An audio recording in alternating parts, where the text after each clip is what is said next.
इस comparison trap के negative effect से अपने आप को बचाने के लिए we all need to practise gratitude.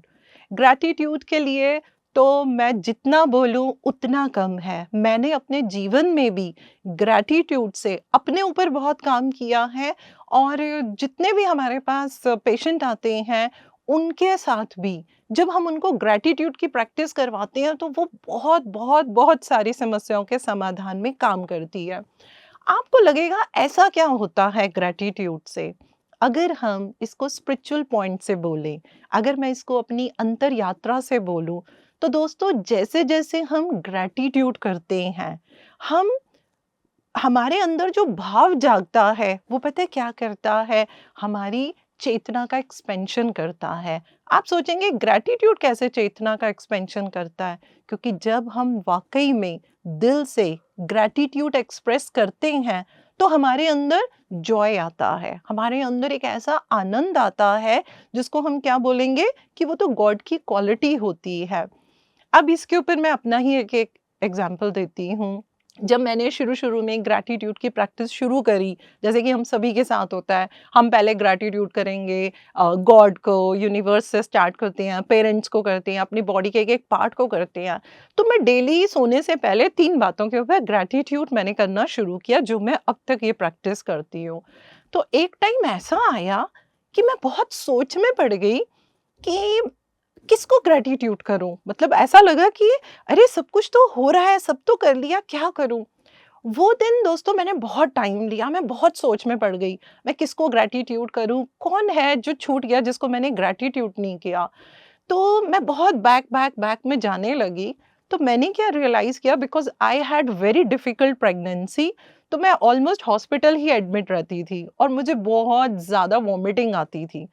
तो मैंने रियलाइज़ किया कि जब मैं इतना वॉमिट करती थी, तो उस हॉस्पिटल में 2 लोग थे जो उसको क्लीन करने के लिए आते थे।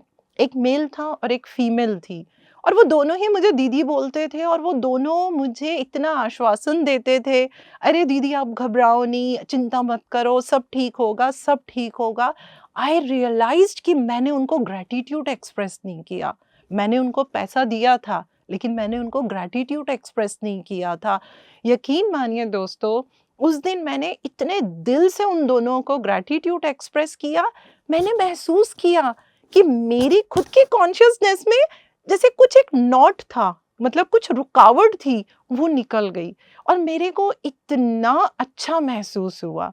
तो जब हम ग्रैटिट्यूड करने लग जाते हैं उन चीज़ों का जो हमारे जीवन में होती हैं, लेकिन हम उनकी कोई वैल्यू ही नहीं करते हैं, किसी के प्यार की, किसी की सेवा की, हम मटेरियलिस्टिक वे में चले जाते हैं। ठीक है ना, पैसा दिया तो काम करवाया।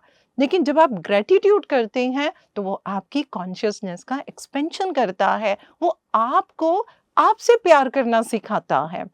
इसी स्टेप को अगर मैं आगे लेके चलूँ, तो जब आप ग्रैटिट्यूड की प्रैक्टिस कर लेंगे, तब आपको क्या करना चाहिए? You need to unblock contentment. आपको अपने अंदर ये जो संतोष की भावना होती है, जिसको हम बंद करके बैठे होते हैं, हमें उसको भी अनब्लॉक करना होता है। जितना मैंने ऑब्ज़र्व किया है, जितना मेरा एक्सपीरियंस रहा है, जब आप ग्रैटिट्यूड में चले जाते हैं ना, जब आप जॉय में की स्थिति में चले जाते हैं, इवेंचुअली अपने आप आपके अंदर कंटेंटमेंट आना शुरू हो जाता है। आप उस स्थिति पे पहुंच जाते हैं जहाँ पे मेरे पास क्या है और क्या नहीं है ये मैटर नहीं करता, लेकिन आप बड़े संतोष में रहने लग जाते हैं। आप सोचेंगे कि कंटेंटमेंट का मतलब ये हुआ कि जो है बस अब उसी में संतोष रखिए। बिल्कुल नहीं, मैं ये नहीं कह रही हूँ कि हमें अपने जीवन में कोई अपना गोल नहीं रखना है। बिल्कुल, हमें अपना जीवन में कोई गोल रखना है, कोई लक्ष्य रखना है, हमें आगे बढ़ना है। लेकिन वो आगे बढ़ने में जब हम दूसरों को देख के एक नेगेटिव कंपैरिजन में चले जाते हैं, हमें वहाँ पे ट्रैप नहीं होना है। जब आप ग्रैटिट्यूड करते हैं, तो अपने आप आपके अंदर कंटेंटमेंट जो होता है, वो बहुत खुशी से पनपने लग जाता है। आप एक ऐसी स्थिति में पहुँच जाते हैं, जहाँ पे सामने वाले के पास क्या है, मेरे पास अगर वो नहीं है, तब भी आपके अंदर संतोष रहता है। आप उस लेवल पे पहुँच जाते हैं, whatever you have, you will be content.